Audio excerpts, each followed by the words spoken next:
It's always tricky for me because even though we're streaming live now, I have to go back to the YouTube channel and mute that once it loads. So I'm always like kind of doing two things at once. But Yeah. hello, everybody. Welcome to another live stream at the Urban Files. It's your hosts, Max and Chuck, talking about the things that matter to us, which is cities. we live in, play, work, and play in. So, Chuck, you 2 days ago, Wednesday, you got the honor of seeing one of my sort of urbanist idols come to town and give a talk. So tell us about that.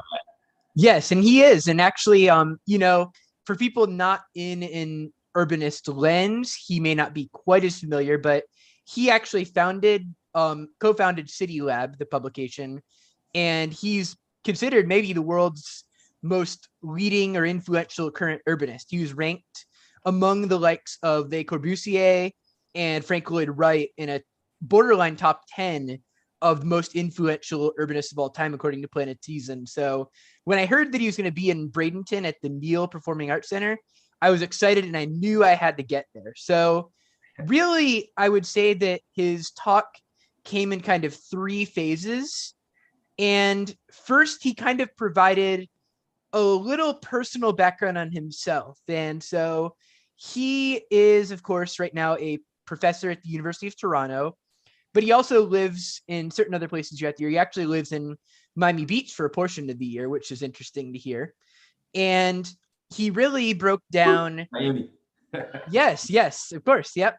So he is kind of discussing kind of the background of what he talks about. And he opened by kind of talking about major generational shifts in the last 100 years in society. So the two big changes he really discussed were urbanism, and he discussed the information and creative economy. So he really tried to focus in on those two as a dynamic part of change.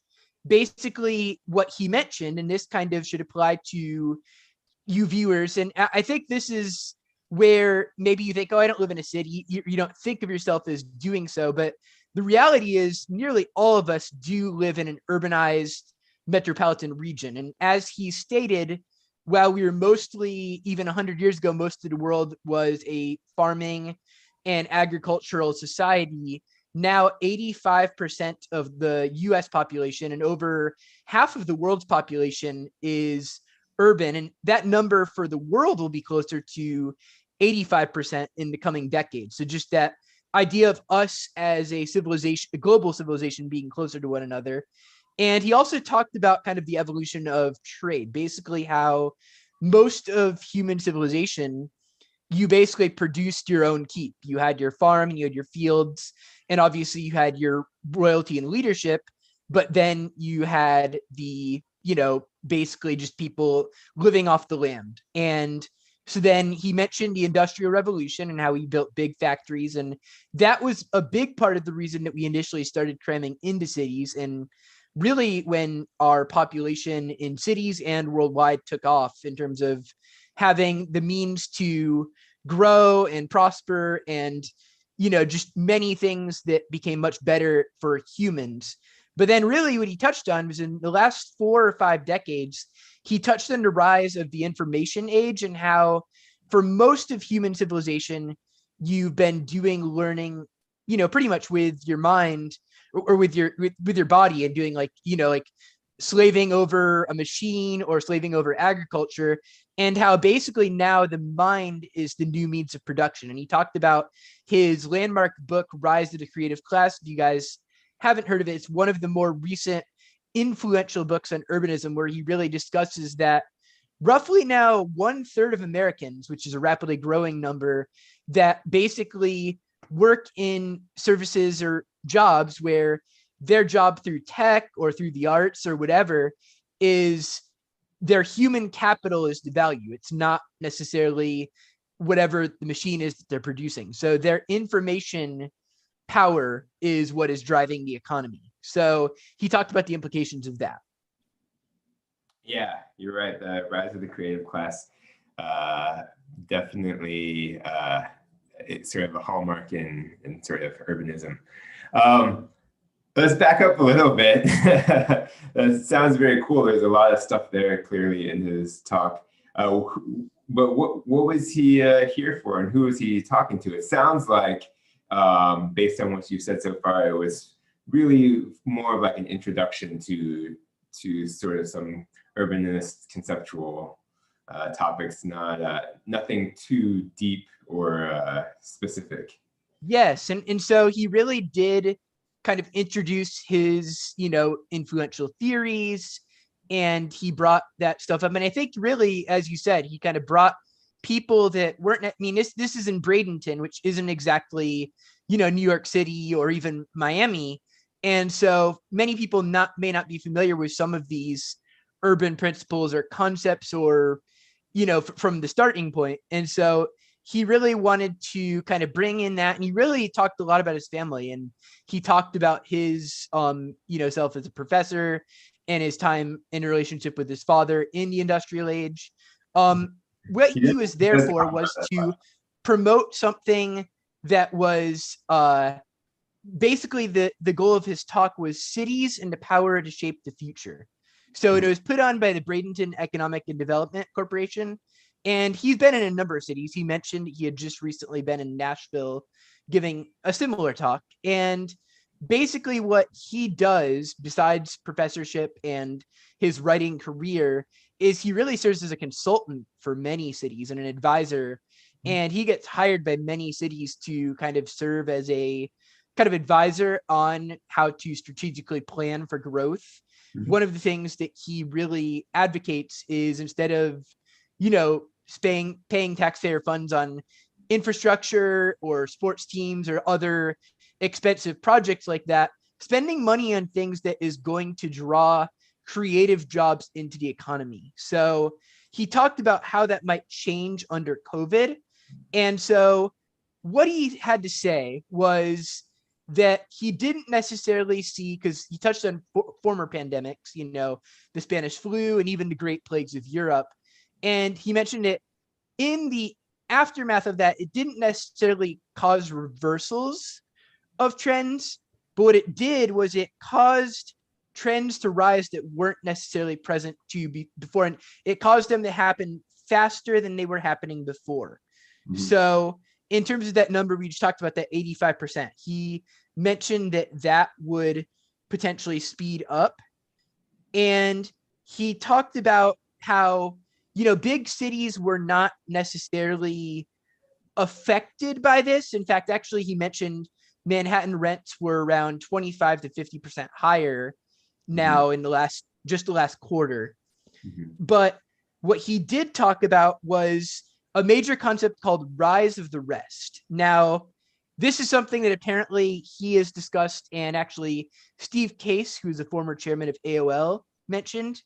And basically what it was that oftentimes prior to the pandemic, much of our technical headquarters were in the Bay Area or in New York City or Boston, and really on the coast, and most of those jobs had not gone elsewhere. And there's been a significant rise since the start of the pandemic in those jobs, moving around and forward. And what he mentioned actually was that could potentially lead to, I guess, another one of his principal ideas, which is the new urban crisis. And so, a lot of cities around the world are kind of becoming more and more expensive, and instead of almost for the residents, kind of becoming places for the rich. And in a sense, that's happening too, really, in Florida, where he's giving the talk. And he mentioned it. Tampa had, at this point in the last 2 years, I guess Redfin reported this, that you had to have a 50% income increase in the last 2 years to be able to buy a new house compared to where you were before. And that's just how dramatically prices have been rising. And because of the fact that the tech jobs and remote work specifically have been accelerating at the rate they have, he mentioned that in the next 2 years, 20% of all jobs or all days work will be done remotely. And that's accounting for all workers, not just workers in jobs that are remote allowed. So that would be higher for populations that are allowed for that.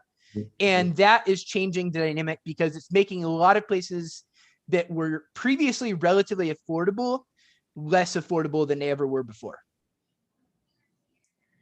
Yeah, it's interesting to think of it that way. These issues are so complex, and I was curious how Richard Florida would approach some of the discussion around superstar cities, because prior to COVID, I feel like his take on superstar cities is that they're extremely resilient and they just keep growing economically, and that new urban crisis focuses on the fact that as these superstar cities continue to win and continue to gain economically, it's kind of leaving behind a lot of the other classes within those cities. And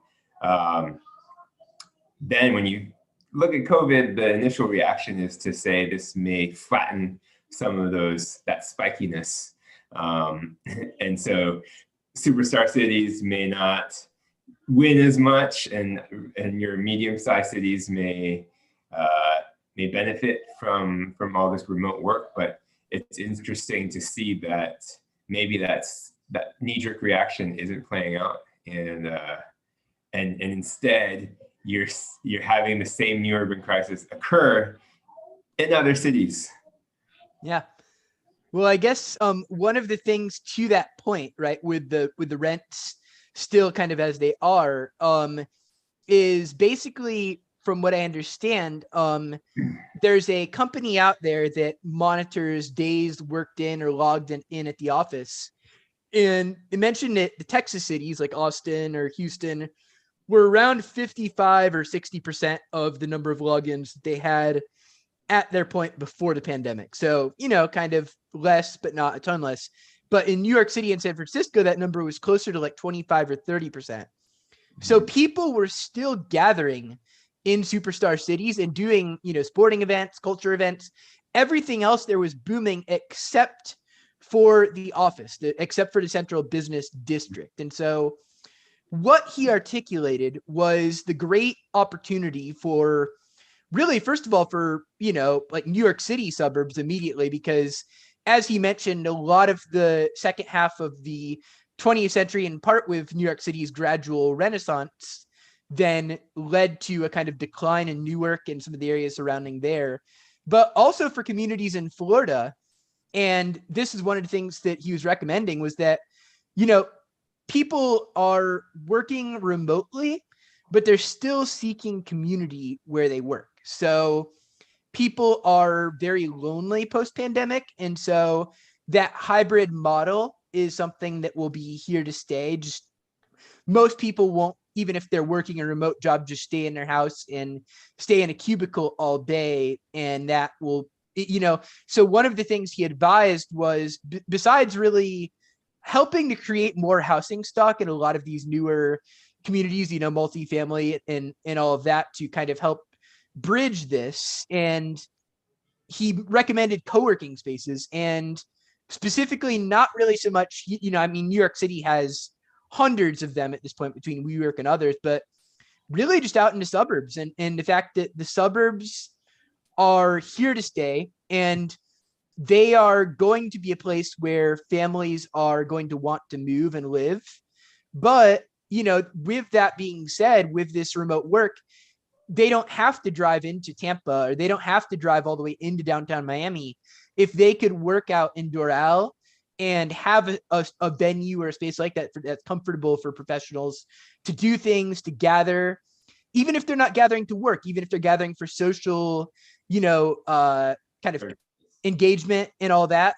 He actually mentioned the Tulsa plan and how that really, aside from the money paid for the workers there, that for them and their families, they really planned infrastructure to gather those people together and kind of ingrain them in the community. So that was an important thing. I think he also talked about the importance of a resilient suburb, because one of the things he mentioned with people, leaving New York City, and I happen to know, family and friends that have exited New York City since the start of the pandemic, as a matter of fact. And so they're looking for kind of like an urban suburb. So they want that more space. He articulated that they wanted warmer weather, which I'm not sure I agree with, but many people probably would. But they want that more space, but they want those amenities. They want that walkability close by, which I'd have to imagine is why he chose a place like New York City, or not like New York City, like Miami Beach, because it has a lot of those amenities that a person from a place that's already urbane would like.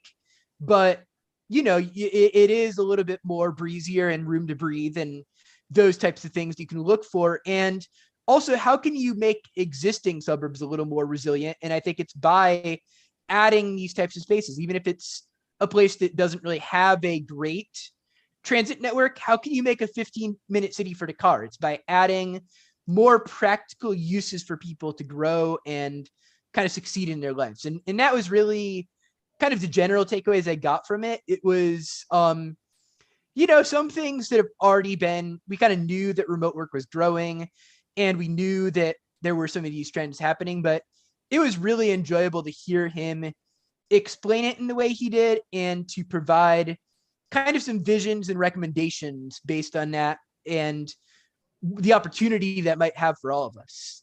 Mm-hmm. Yeah, I think that makes sense given the audience he's speaking to, talking about how suburbs are reshaping, because this was a trend that was discussed prior to COVID, and now probably one of those that's being accelerated due to COVID. As you said, there's more interest in suburban living in the sense of not having to be in the core of a city, but then wanting to have sort of the same amenities and walkability that you get, at least to some degree, in the center of a city, having those out in the suburbs. And I think for a sort of an area like Bradenton, and when you talk about suburban Florida, these are the areas that can really be reshaped to a significant degree. A lot of suburbs up in the northeast tend to have some of those traits already, sort of a town center. Oftentimes, some kind of transportation link, non-driving transportation connection to the city. But we lack that to a severe degree in Florida and other Sunbelt cities. So I can see how that may be one of the lasting sort of impacts from COVID. And I can also see why he would talk about that to this audience. Yeah. And, it really, I think it reached people, and I think he helped people understand, even if they're not someone that discusses this stuff like us every day. But, I think one of the things he pointed out was that it's not that everyone wants to be out of cities, but families specifically, and families especially with children or that are that are at that certain age want that more, where young people perhaps even more than ever, now that maybe they're not getting that social connection at the workplace or the office, are wanting to be in the city more. They don't have to be there as a sort of like commute and walk to the office. They can just live in a trendy apartment. So that isn't going away. But the young people that are wanting to live in a downtown setting are increasing, while the family desire to have that communal spaces without the need for living downtown is also increasing simultaneously. And I guess the last thing I'll touch on is he mentioned, because he did his homework, about the Bradenton Library and Bradenton City Hall both being for sale. Actually, I think he just mentioned City Hall, but that's actually something I'd like to discuss on a near coming episode, because that kind of speaks to that changing purposes and rethinking what a central business district should be after COVID. Okay, yeah, I don't know about this, so it'll be interesting to hear the details. Yeah. How far is Bradenton and this lecture? How far is that from your house? So this SCF's probably about 25 minutes. So when I saw it, I was actually just on the verge of a very big task, which we'll discuss on a future episode that I accomplished. And, I was stressed. And so I stress booked, it just kind of felt right to spend, it was like $25 and it was worth every penny to see a guy who really is one of the, absolute authorities in urbanism. Absolutely. Cool. Well, it was, I guess that wraps us up, and it was good to chat with you about that. I'm jealous that you got to see him in person. With a nod to your accomplishment that we'll talk about some other time, but congrats on finishing your PhD. Thank you. It's been a long time coming, but it's finally here. And so I mean, I'm thankful to you for your positive feedback throughout this process, and to really everyone who has guided me through it. So we'll talk about that more at some point, but yeah, it's exciting. We'll need to start addressing you as Dr. Hilson then. And, yes. It provides some qualification to the show, right? There you go. Cool. All right. Well, as always, it was fun talking. And to everyone listening, we'll catch you next time.